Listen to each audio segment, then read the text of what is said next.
अच्छा सर, गुज़श्ता रोज़ यहाँ पे मरोद साहब ने बात की और उन्होंने कहा कि जो तहरीक इंसाफ़ की तरफ से जो तौहीन अदालत की दरख्वास्तें दायर की जा रही हैं वो दरख्वास्तें गलत दायर की जा रही हैं, क्योंकि मुलाकात का जो शेड्यूल था वो पहले अरबाब मोहम्मद ताहिर साहब ने फ़ैसला दिया था। तो जो तौहीन अदालत की दरख्वास्त है वो उस फ़ैसले के ख़िलाफ़ देनी चाहिए थी, लेकिन ये लार्जर बेंच के फ़ैसले के उसकी रोशनी में दे रहे हैं। तो ये इतनी बड़ी गलती कैसे कर सकते हैं कि उनको पता ही नहीं है कि पटिशन तौहीन अदालत किस में देनी है।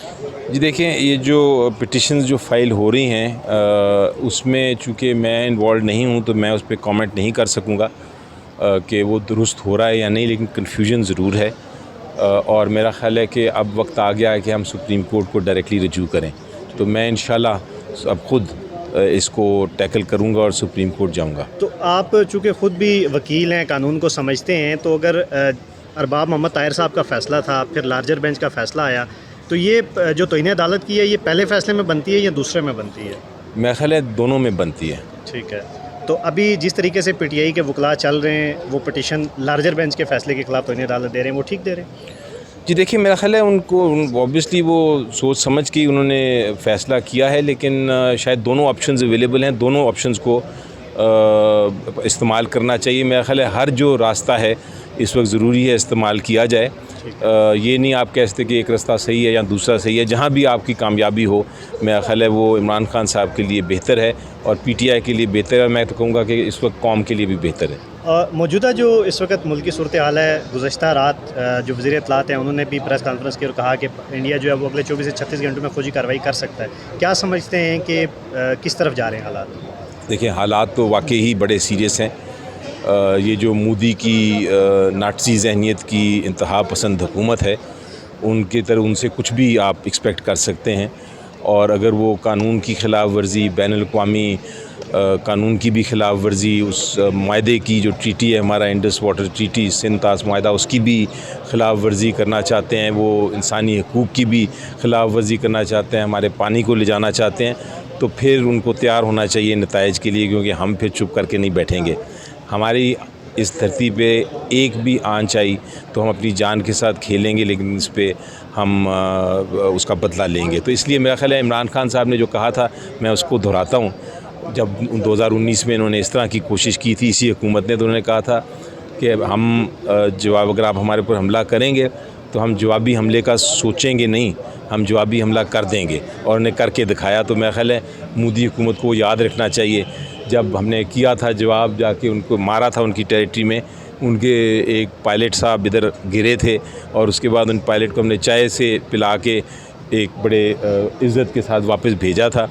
तो ये ना हो कि फिर दोबारा से यही करना पड़े। पहलगाम से आने के बाद जिस तरीके से भारतीय जो फोर्सेस हैं वो कश्मीर के अंदर सर्च ऑपरेशन कर रही हैं, लोगों के घरों को मसमार कर रहे हैं, क्या लगता है कि वो कश्मीर के अंदर दोबारा कोई स्टेप, जैसे उन्होंने 370 और वो ख़त्म किया था आर्टिकल, उस तरह की कोई मज़ीद कोई कार्रवाई करने जा रही है? जी देखिए, मेरी नज़र में, मेरी अगर आपने स्पीच सुनी हो सेनेट में, तो मैंने ये कहा था कि इसके दो बड़े सीरियस मकसद हैं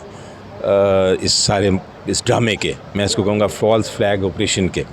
एक तो ये मैंने बताया कि मायदा जो था हमारा सिंध-तास मायदा, उसको ख़त्म करने की कोशिश, वो उनका असल मकसद है। लेकिन उसके साथ साथ दूसरा मकसद ये है कि इस बहाने से, इसको बहाना बना के, वो जो हमारे कश्मीरी भाई और बहनें हैं उन पे मज़ीद जुल्म और तशद्दुद करेंगे, मज़ीद टॉर्चर करेंगे, मज़ीद वो अपना जो वहशियाना किस्म का कब्ज़ा है उसको बढ़ाएंगे, और जो अटेंशन है जो दुनिया की, वो लगाएंगे पाकिस्तान और इंडिया की जंग पे, लेकिन कश्मीर पे एक्चुअली वो जुल्म को उसमें ज़्यादा करते जाएंगे। टिपिकल जिस तरह इज़राइल कर रहा है कि वो दिखाता कुछ और है, करता कुछ और है।